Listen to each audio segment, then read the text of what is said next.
to discuss the NIL. I am very excited to have our guest today to ask some of the questions that I'm sure many of you have. I know I do, because we got a lot in terms of consequences. We got a lot in terms of knowing what's happened and where we're going. And we still got a lot we got to figure out to help us do that. Joining us now on the radio program, he is the Dean of the College of Business at the University of New England. Mr. Norm O'Reilly joins the show. Norm, my man, good morning. Thanks for taking a few minutes, buddy. Great to have you. Thanks, Rob. Thanks for reaching out. Sorry I'm a couple of minutes late. Happy to be here. Oh, it's all good, man. I know you're very busy, and I know that because you are both in your car, but also wearing a tie, which means it's an important day for Norm O'Reilly. On a Friday, no less. No less. Yeah. Does UNE not give you casual Fridays, Norm? Our board of trustees is in town. Otherwise, I wouldn't have a tie on, to be honest. Gotta schmooze the bigwigs. Gotta schmooze the bigwigs. I get it. All right, Norm, let's get into the ramifications of the House v. NCAA settlement. And I'll start with you, if you don't mind. Just kind of your 36,000-foot view. We had extension after extension after extension of the settlement. We thought we were going to get a decision 2 or 3 weeks ago. It gets pushed into early June, which is interesting because there are deadlines coming up as far as opting into the revenue split, getting that set by early July when the payments are supposed to start. So just your 36,000-foot view on what we went through, how we got here, and the reaction you had last Friday night when you heard that the settlement was accepted by Judge Claudia Wilkin. Yeah, it's a great point. And these legal casings with billions of dollars at play, actually, there's an argument that it's come pretty quickly. And, you think about the ramifications of paying off athletes in the past, how that's going to get implemented. This decision and the very specific words, as many experts have been saying, are going to dictate many further legal cases, discussions among schools, the NCAA, athletes, their agents, their states. It's going to be really, really complicated. So these are exceptionally important decisions that's been made from that perspective. And then also the changing reality of the current landscape, which is essentially making it just like pro sport in terms of sponsorship. So let's talk. I do want to circle back to that, but I do want to talk about the potential legal challenges. We have an appeals process. We already have our first major appeal that's been filed by a group of young women who are arguing that the settlement does not meet Title IX standards. The judge heard that argument during the appeals process, said that this isn't really a Title IX case. This is kind of disconnected from that. What do you make of, if you've got anything on that particular appeal, and what other challenges might this settlement face down the future, and what impact would it have on the settlement potentially? Yeah, it's a great, the appeal is interesting, and I don't have any specific insight which way it's going to go, but I think it's indicative of many we're going to see. As we all know, a large proportion of the dollars and profitability, if you can use that term, is for men's football and men's basketball, right? That's the reality. So whether it's women's sport, whether it's Olympic sport, swimming, etc., those sports traditionally have been a much different environment, right? We've written a lot about this. Those 99.9% of the athletes, that the scholarship was the best thing that ever happened to them. And I was one of these types of athletes, right? You don't want to lose track of that importance. But those that have market generating potential tend to be those two sports we just talked about, and Olympians. They're in this different bucket. And so that's the judge's point, right? Is this case is about those that have market revenue generating potential on their own, like not attached to the university, their team, their sport, in addition to. And that is a very small fraction of NCAA athletes, but a fraction that makes a lot of money and a lot of dollars can flow in, right? And we've just seen a softball female player at $1 million deal. That's indicative of what's going to come, but those are still relatively rare outside of the two big men's sports.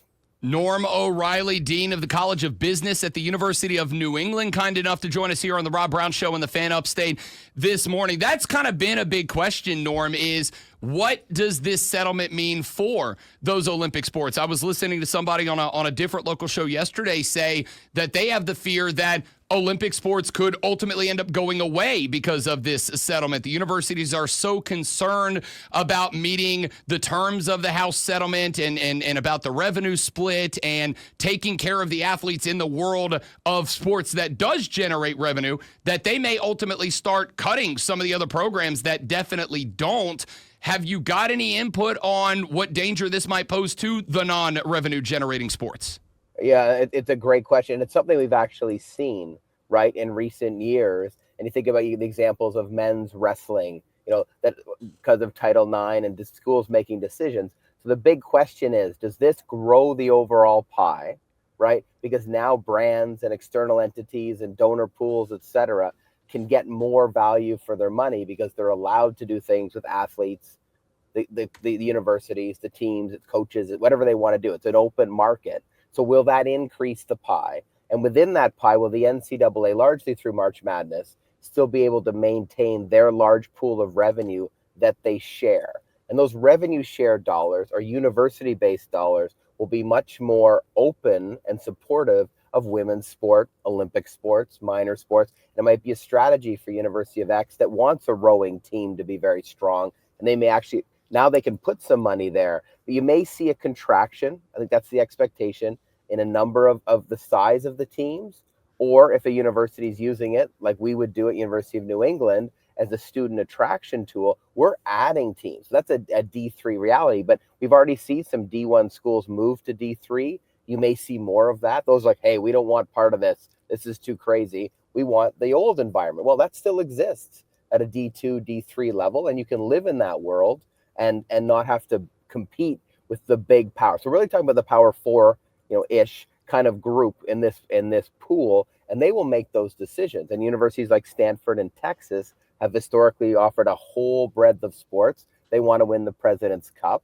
Maybe it becomes less competitive or strategic because maybe women's volleyball is going to have less teams investing. You go get the best Olympic future players, and you can all of a sudden win an NCAA championship. So it really boiled down to what they decide, the overall pool. But yes, I think I would agree that we're going to see a contraction and strategic decisions now. And a lot of those will be driven by the external donors, either to the university that's then shared, the university's overall revenue pool, which they can do. So that notion of central and external revenues, which you see in pro sport, think about the NFL or something, that's going to creep in and really be the reality of the NCAA going forward. So it's going to be very interesting. But if the pool grows and those sports are able to have marketing benefiting revenue generating outcomes for themselves and for their athletes, they may become a strategic choice. So one of the thoughts that I had, because you brought up that it may start to kind of bump up against an NFL model. Historically, both on and off the field, colleges and universities, especially at the P4 level, have competed against each other. They have always tried to find that little bit of a strategic edge, maybe even played in the gray areas of the rules every now and then. Is there any possibility? We've already talked about the agreement that the conferences, specifically the Big 12 and SEC, have asked their schools to sign that say, hey, we are going to abide by the College Sports Commission, which we'll get to in a minute. But is there any chance down the line that we start seeing schools within the conference start to work kind of like the NFL does with their revenue? Every franchise gets X amount. Do we start to see that when some schools are getting more and some schools are getting less into the pot? And do we see the conferences start to work together and say, look, the athletes are on a unified front. The only way we're going to be able to survive this is if we do the same. Is that a realistic possibility? Or do you think there's maybe too much competition for that to be a reality? Oh, no, I think 100%. And that's a strong potential, is that the power of the conference, in the SEC, et cetera, we hear about have a lot of, but really the NCAA is the best known entity. We're going to see those grow, right? And you think about a UEFA versus a Premier League model, right? Which league is controlling? But all of a sudden, if they're able to generate, and back to the previous question, we could see those conferences make strategic decisions that, hey, we want to be, bad example, the Olympic sport conference. We want to be all about football or basketball, which a lot of them are now anyways. We want to be known for women's sport. I mean, on the side, as you know, we've seen women's sport interest really going up. Now, the money hasn't followed as much as a lot of us would like, but it's starting to come. Maybe you say, hey, we're all about the women.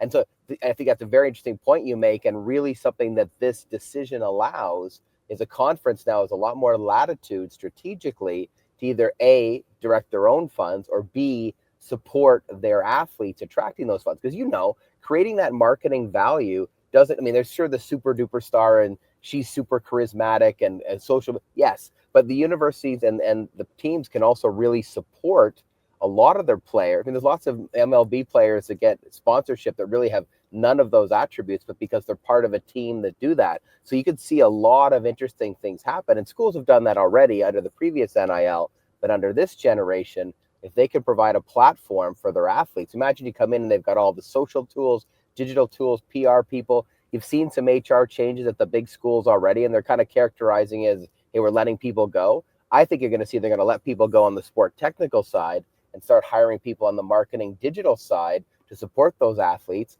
They would come in, the rev share models in place. As I said earlier, if that pie grows, whether it's at the conference level, the NCAA level, the athlete level, the team level, it can all have really positive effects if there are more dollars coming in. Norm O'Reilly, Dean of the College of Business at the University of New England, joining us here on the Rob Brown Show on the Fan Upstate.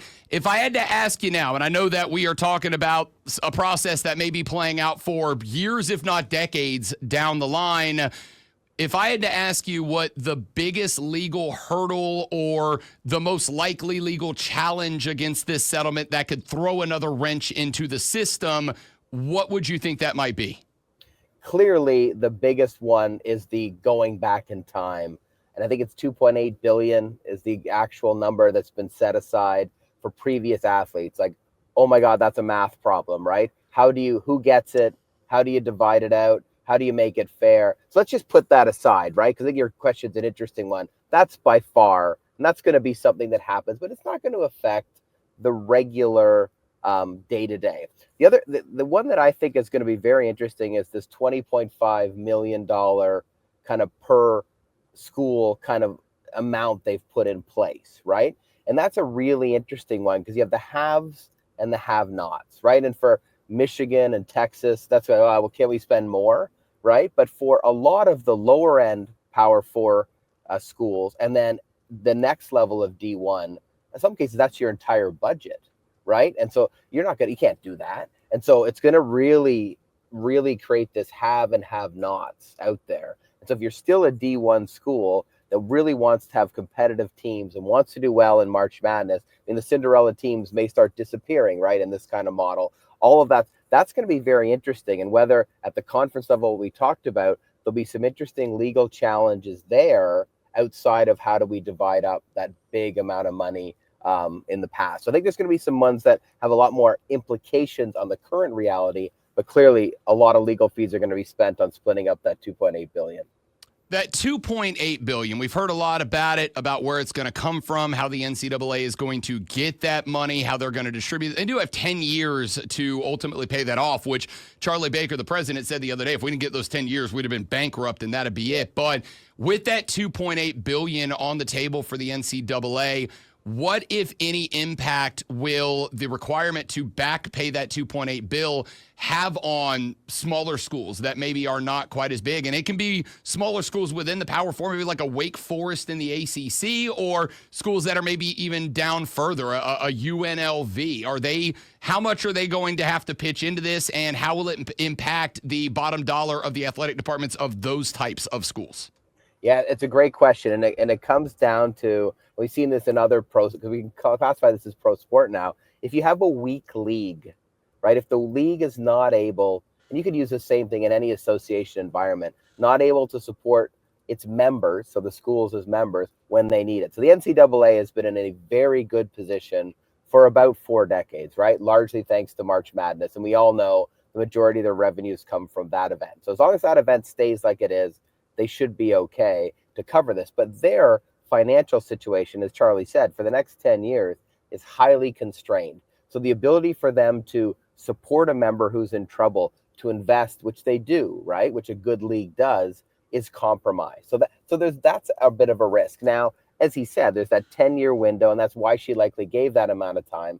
That could be extended. It's going to get delayed in legal cases that parts of it are there. If they got a plan, hopefully they can do it. But their ability to do other things, just like you take a big mortgage out on your house, your ability to go buy a new car goes down, right? The same analogy is at play. They're now highly leveraged with a huge debt, very challenging for them to do other things financially. So if another big problem was to come along 3 years from now that none of us have foreseen, that could cost them a nine-figure check, we're in trouble, right? And so that's where the risk comes. And then those schools that need the NCAA, and there's lots of them, would find that they wouldn't be as helpful as they have been in the past.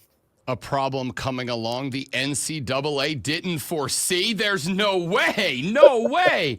Norm O'Reilly, Dean of the College of Business at the University of New England, joining us here on the Rob Brown Show. From your perspective, as somebody who is obviously involved with UNE, as somebody who's been trailing this story for a very long time, Norm, my stance has been, I think it's fantastic that college athletes can build their brand, can go out, can capitalize on the one thing that the universities don't own, which is them as people, as faces, as names, etc.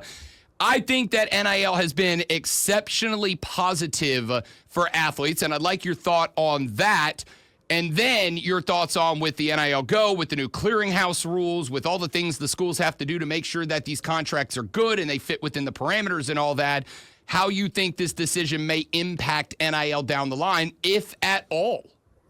As a former average high-performance athlete myself, I agree with you 100%. I mean, the trajectory over the last decade really has been very good for athletes, right? Sure, the super duper stars have benefited enormously, but it allows athletes and teams to start thinking about, do I have marketing value? And as we said earlier, I mean, that's a very small proportion that have an agent and people are going to bang down their door and Gatorade and a shoe deal are going to come. You're talking about, a dozen athletes amongst 400,000, whatever the exact number is of NCAA athletes. But for the rest of them, as long as we can keep that scholarship model in place, which is the best thing in the lives of many of those athletes that ever happened to them, right? And so you'd hate to see that go away.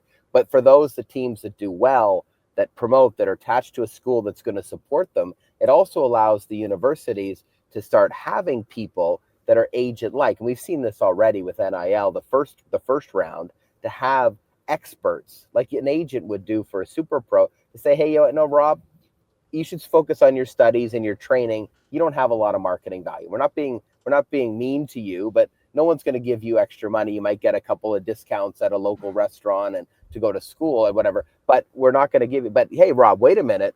You're now really showing some potential. You're on the U.S. national team.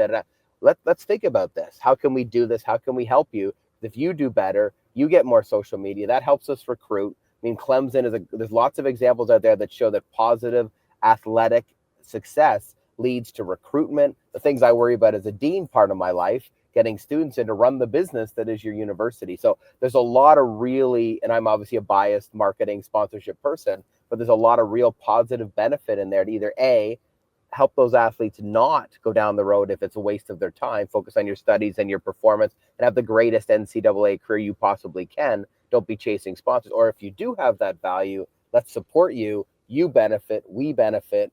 It's all really good. So I'm really positive like you are about that part of it. Norm O'Reilly, Dean of the College of Business. I was going to let you go there, but I'm going to take off my producer and co-host Alonzo here because I am going to ask one more. You mentioned there in that last answer that you hope the scholarship model doesn't go away. Do you think that is a realistic possible outcome?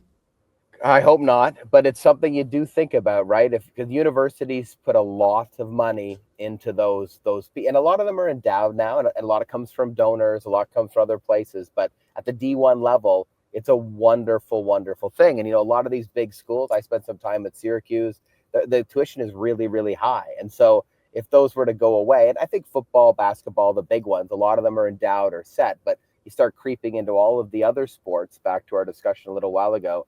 It's not an unreasonable thing to think about as dollars are now moving from going to the institution to going direct to the athlete. Norm O'Reilly, Dean of the College of Business at the University of New England, kind enough to share some time with us today. You can find information about UNE at une.edu and the College of Business at une.edu/college-of-business. And two really good books that I'm intrigued. I'm going to pick up The Rise of Major League Soccer, Building a Global Giant. As a footy head, I'd really like the MLS to keep going up. I'm going to have you back, Norm, to talk a little MLS in the future. My man, honor, privilege. Thank you very much for the time. I'm looking forward to doing it again. Thank you, Rob, so much. It was great.